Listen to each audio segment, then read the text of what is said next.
Hello students, I am Abhishek Shrivastava from Green Valley English School, and today we are going to start our new chapter, and the new chapter is diversity in living organisms.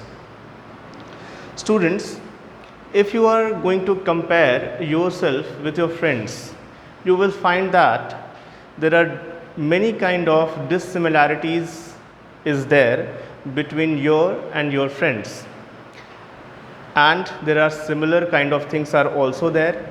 Then if you are going to compare yourself with a monkey or your friend with a monkey, then you find that the nature of complexity or the difference enhances. But if you are again going to compare yourself with a cow, then you will find that you are more similar to a monkey as compared to the cow. Then it is all there in the world that different kind of organisms are found in this universe, and all are different from each other to a greater or a smaller instance. Now we are going to study all the organisms of the world in a single chapter. And how is it possible? The whole organism, the n number of organisms we are going to study in a single chapter. How is it possible? For that particular purpose, you generally have to you have to classify the organism, and for classifying anything you just have to you just have to create some criteria. On behalf of that, you are able to summarize it or collect it in a particular group or discriminate it on the basis of different characters.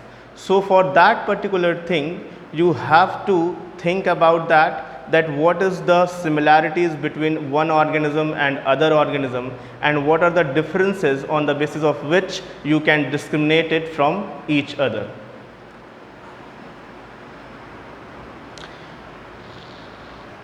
The heading is that we all are living organisms. The living organisms are composed of cells. Definitely the living organisms are composed of cells or living material. The whole organism of the world is divided into two main groups.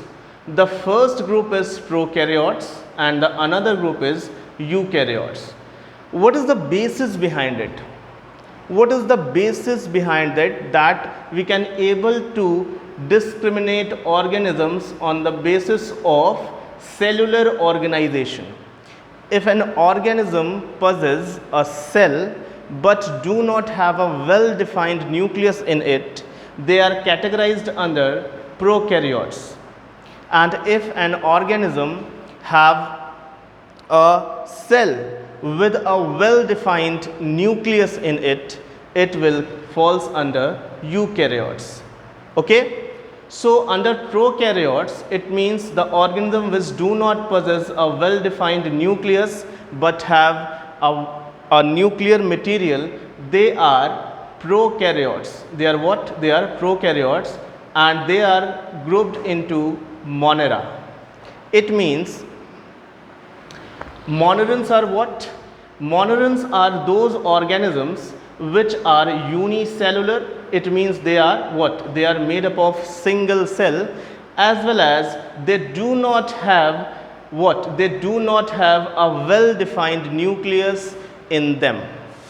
Okay? While the eukaryotes are what? Eukaryotes are those kind of organism which are what? Which are cellular or unicellular as well as multicellular, and they will possess or they have well defined nucleus in them.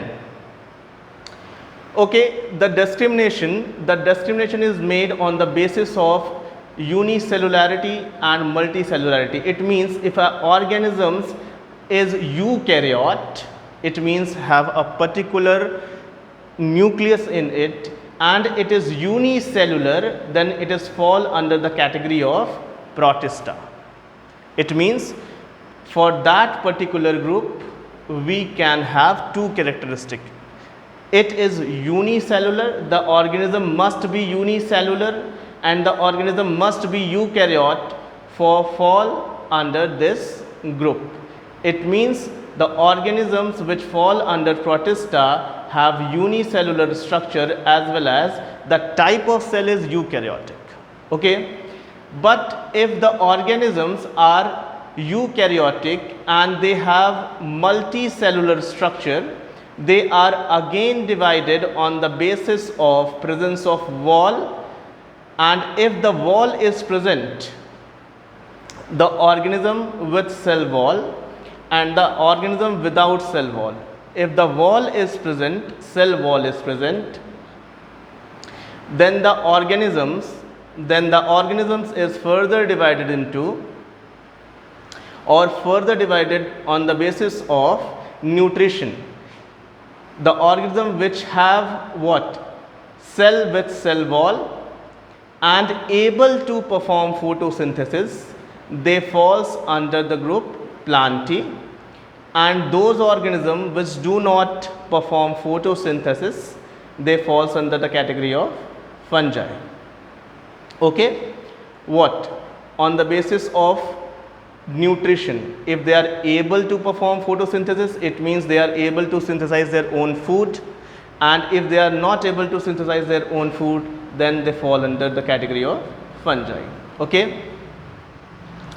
Now the thing is that the organism which do not have cell wall, they generally falls under the category of Animalia. Okay?